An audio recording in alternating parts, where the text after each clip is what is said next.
Chapter 22. The summer holidays arrived, and Anna suddenly realized that no one had said anything about going away. It was very hot.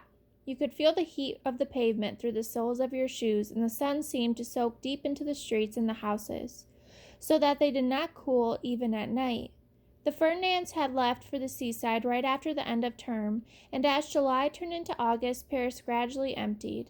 The paper shop at the end of the corner was the first to put up a sign saying closed until September, but several others soon followed. Even the owner of the shop where Papa had bought the sewing machine had put up his shutters and gone away. It was difficult to know what to do during the long hot days. The flat was stifling, and even in the shady square where Anna and Max usually played, the heat was too great for them to do anything very interesting. They would throw a ball about or play with their spinning tops for a while, but they soon became tired and sank onto a seat to dream of swimming and cold drinks. "Wouldn't it be lovely," said Anna, "if we were sitting by the edge of Lake Zurich and could just jump in?" Max pulled at his shirt where it had stuck to his skin. "It's not likely to happen," he said. "We've hardly enough money to pay rent, let alone go away."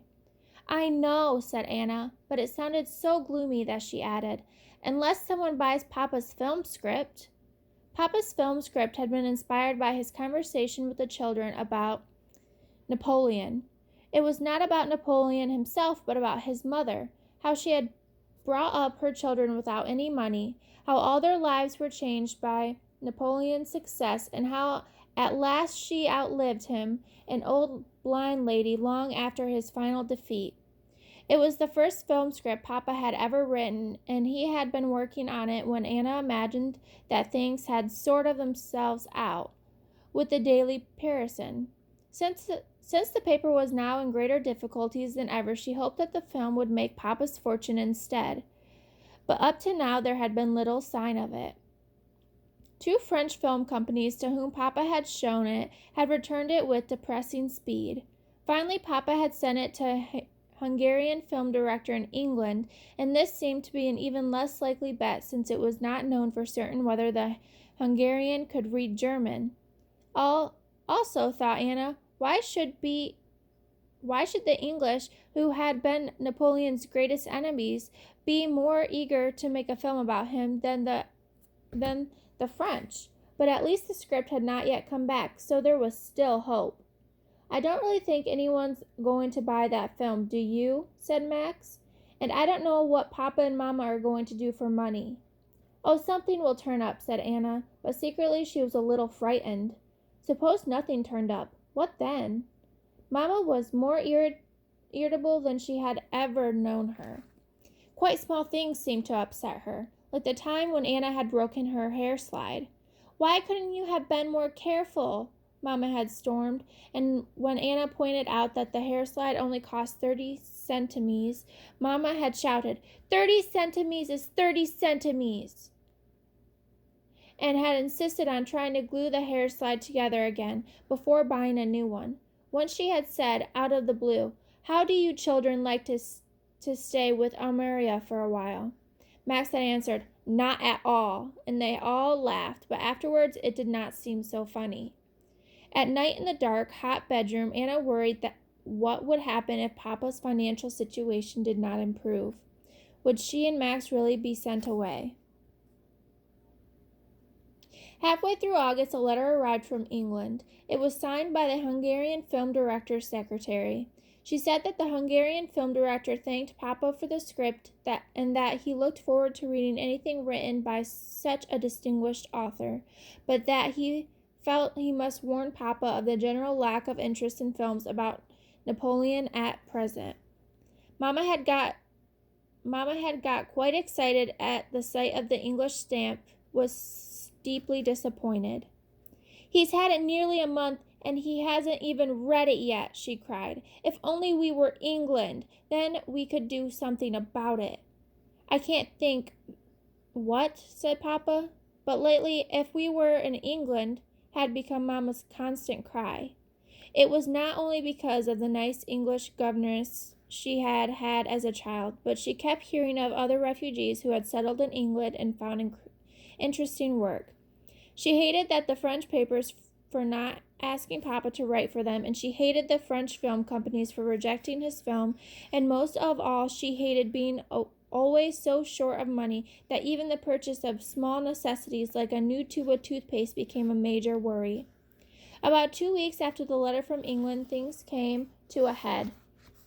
It began when something went wrong with Mama's bed. She was trying to make it after breakfast, and when she had packed the sheets and pillows away and was about to turn it back into a sofa, it suddenly stuck. The padded seat cum mattress, which was supposed to slide over the bedding, refused to move. She called Max to help her, and they both pushed, but it was no use. The seat stuck up absently but out into the room while Mama and Max mopped their faces, for it was already very hot.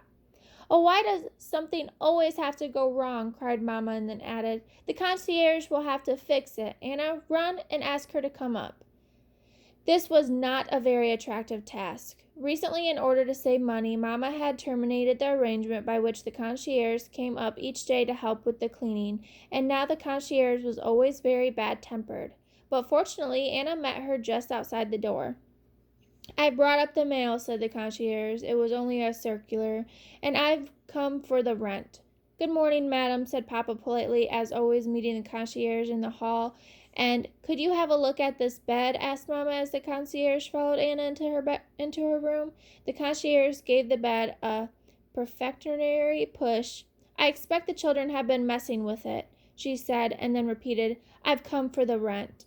"The children haven't been near it," said Mama crossly. "And what's this all about the rent? It's not due until tomorrow." "Today," said the concierge. "But it's not the 1st of September." In reply, the concierge pointed silently to the date on the newspaper she was carrying in her hand. "Oh, very well," said Mama, and called to Papa. "It's the rent." "I didn't realize it was due today," said Papa. "I'm afraid I shall have to give it to you tomorrow." Whereupon a particularly unpleasant expression came over the concierge's face. Mama looked worriedly at Papa. "But I don't understand," she said quickly in German. "Didn't you go to the Daily Parisian yesterday?" "Of course," said Papa, but they'd asked me to wait until this morning." Recently the Daily Parisian had been in such difficulties that the editor sometimes found it hard to pay Papa even for a few articles that he was able to publish, and just now he owed him for 3 of them. "I don't know what you're talking about to each other," the concierge interrupted rudely, "but the rent is due today. Not tomorrow, but today." Both Mama and Papa were surprised by her tone. "You'll get your rent," said Mama, the color rising in her face. "Now will you please fix this ramshackle contraption so I shall have somewhere to sleep tonight?" "Hardly worth my while, is it?" said the concierge, making no move to do so. "I mean, people who can't even pay the rent on time." Papa looked very angry. "I will not have you talk to my wife in that tone," he said, but the concierge was unimpressed. "Giving yourself airs," she said, "with nothing to show for it." At this, Mama lost her temper. "Will you please fix the bed?" she shouted. "And if you can't fix it, get out." "Ha!" said the concierge. "Hitler knew what he was doing when he got rid of people like you." "Get out!" shouted Papa, and pushed the concierge towards the front door. As she went through, Anna heard her say, "The government should have had more sense than to let you into our country." When they went back to Mama, she was standing motionless, staring at the bed. There was an expression on her face which Anna had never seen, and as Papa came in, she shouted, "We can't go on like this," and gave the bed a tremendous kick. It must have dislodged something, for all at once the padded seat shot forward across the frame and closed with a bang. At this everyone laughed except Mama, who suddenly became very calm. "It's Thursday," she said in an abnormally quiet voice, "so there'll be a children's matinee at the cinema." She searched in her purse and handed Max some money. "You two go." "Are you sure?" said Max. The children's matinees were a franc each, and for some time now Mama had said that they were too expensive. Yes, said Mama. "Go quickly or you'll be late for the beginning." There was something that did not feel right about it, but it was too big of a treat to miss, so Anna and Max went to the cinema and watched 3 cartoons, a newsreel, and a film about deep-sea fishing. When they returned, they found everything normal. Lunch was on the table, and Mama and Papa were standing very close together by the window talking. You'll be glad to hear, said Papa when the children came in, that the monstrous concierge has been paid her rent. I extracted my dues from the Daily Parison. But we must have a talk, said Mamma. They waited while she dished out the food. We can't go on like this, said Mamma. You can't see that for yourselves. It's impossible for Papa to earn a decent living in this country. So Papa and I think the only thing is to go to England to see if we can start a new life there. When will we go? Asked Anna.